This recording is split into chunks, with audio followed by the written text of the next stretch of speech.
Berikut ini saya akan sampaikan tentang perubahan energi dari pakan menjadi energi yang dapat dimanfaatkan oleh ternak.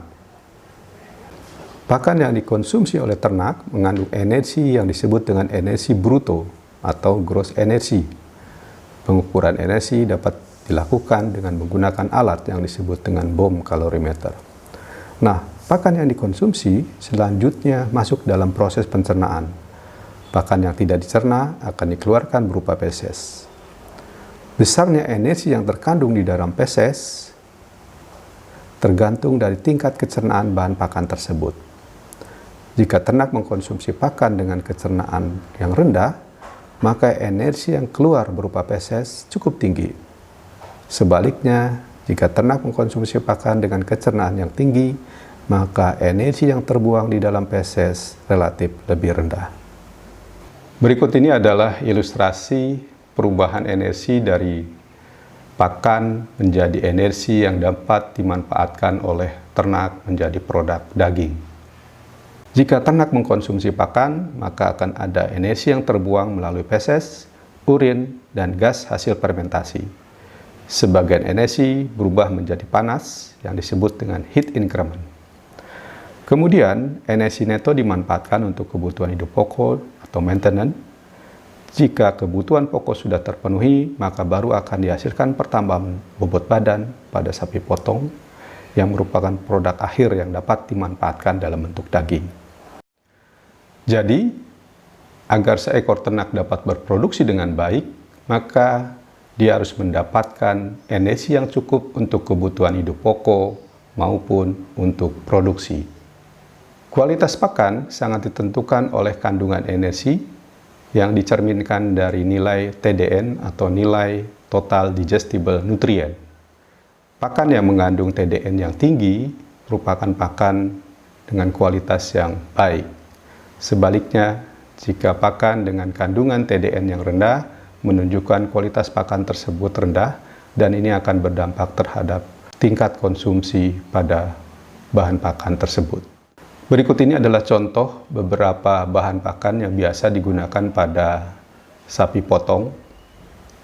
Rumput gajah mengandung TDN sekitar 55%. Rumput ini paling banyak digunakan pada ternak ruminansia, khususnya pada sapi perah dan sapi potong. Nah, rumput alam atau rumput lapang nilai TDN-nya bervariasi dari 50-60% tergantung dari jenis rumput yang digunakan. Jerami padi, nilai TDN-nya relatif rendah, sekitar 40-45%. Bahan-bahan konsentrat seperti dedak padi mengandung TDN sekitar 57-60%, sedangkan molasses sekitar 80% dan jagung dapat mencapai 88%. Protein merupakan nutrien yang sangat penting setelah energi. Sumber protein pada ternak ruminansia bisa berasal dari bahan pakan, kemudian mikroba rumen, dan juga recycle nitrogen. Protein pakan yang masuk ke dalam rumen akan dirombak oleh mikroba rumen menjadi amonia atau NH3 yang kemudian dipergunakan oleh mikroba sebagai komponen tubuh. Tahap selanjutnya, mikroba akan dimanfaatkan oleh tubuh ternak menjadi protein mikroba atau microbial protein. Amonia yang diserap ke dalam darah selanjutnya akan berubah menjadi urea, kemudian kembali dimanfaatkan melalui sekresi saliva, sehingga ruminansia memiliki kemampuan dalam recycle nitrogen protein. Berikut ini adalah beberapa contoh bahan pakan sumber protein yang biasa digunakan sebagai bahan pakan ternak potong. Bahan pakan tersebut berupa konsentrat dan hijauan leguminosa. Konsentrat yang biasa digunakan antara lain bungkil kelapa, bungkil sawit, ampas tahu, ampas bir, dan juga beberapa bahan pakan impor seperti bungkil kedelai, CGM, serta bahan pakan lainnya.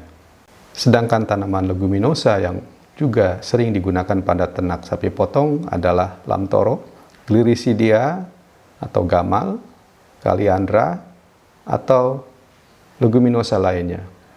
Nah, kandungan protein pada tanaman legum ini cukup tinggi sehingga dapat dimanfaatkan sebagai sumber protein bagi ternak potong. Memanfaatkan NPN seperti urea sebagai sumber protein pada ternak ruminansia, kita harus menambahkan karbohidrat yang mudah tersedia atau disebut dengan ready available karbohidrat. Misalnya molasses, onggok, atau bahan-bahan karbohidrat lain yang mudah terurai di dalam rumen. Hal ini untuk menghindari terjadinya kelebihan NH3 di dalam rumen yang kemudian akan berdampak terhadap ternak akibat keracunan urea di dalam darahnya. Mineral dibutuhkan oleh tubuh untuk membangun kerangka tubuh dan berfungsi di dalam proses-proses fisiologi yang normal. Secara umum, mineral dibagi menjadi dua kelompok, yaitu mineral makro dan mineral mikro. Bahan pakan ternak potong yang banyak mengandung mineral adalah hijauan, terutama dari golongan leguminosa. Legum banyak mengandung mineral makro seperti kalsium, fosfor, dan kalium. Kandungan mineral pada hijauan sangat tergantung pada kandungan hara tanah. Pada tanah yang kandungan haranya rendah serta minim pemupukan, maka dipastikan kandungan mineral hijauan tersebut juga rendah. Vitamin merupakan nutrien mikro yang juga sangat dibutuhkan oleh tubuh ternak. Vitamin dibagi menjadi dua kelompok, yaitu vitamin yang larut di dalam air seperti vitamin B dan vitamin C, serta vitamin yang larut di dalam lemak seperti vitamin A, D, E, dan K. Ruminansia memiliki kemampuan di dalam mensintesis vitamin B.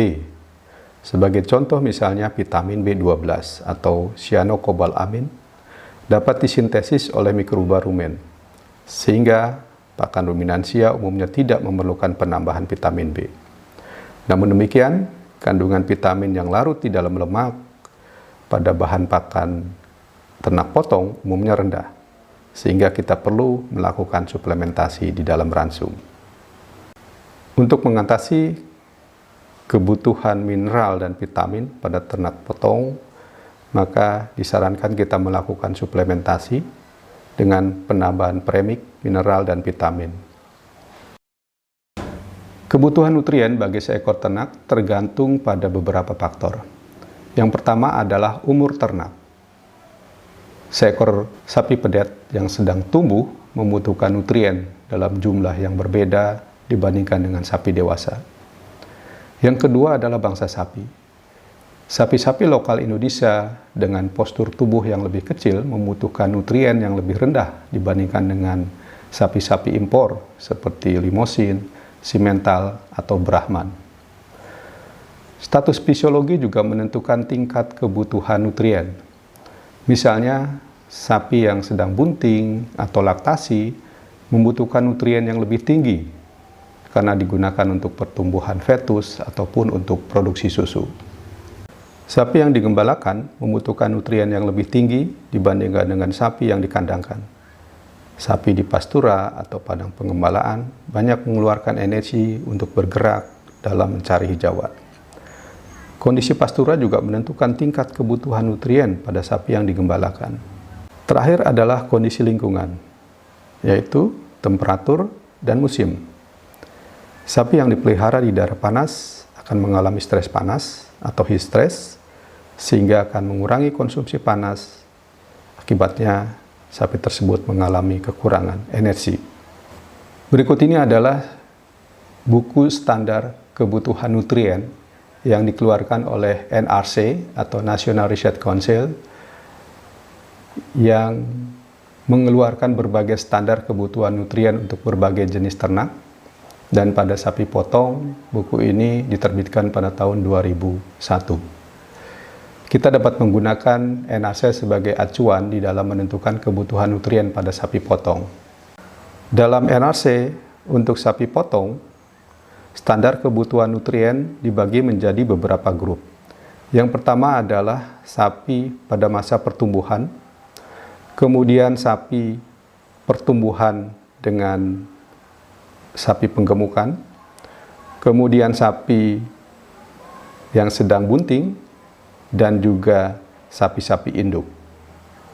Berikut ini adalah tabel standar kandungan konsentrat berdasarkan Standar Nasional Indonesia. Ada 3 jenis konsentrat yang biasa digunakan pada sapi potong.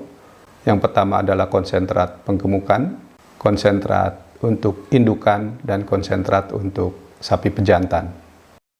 Berikut ini adalah aplikasi Excel Solver yang dapat digunakan untuk formulasi ransum ternak ruminansia, baik sapi potong maupun sapi perah. Prinsip dasar dari formulasi ransum ini adalah menggunakan linear programming, sehingga ransum yang dihasilkan adalah ransum yang termurah atau least cost ration. Anda dapat memanfaatkan program Porsum Poruminan ini untuk menyusun berbagai jenis ransum dan konsentrat sapi potong.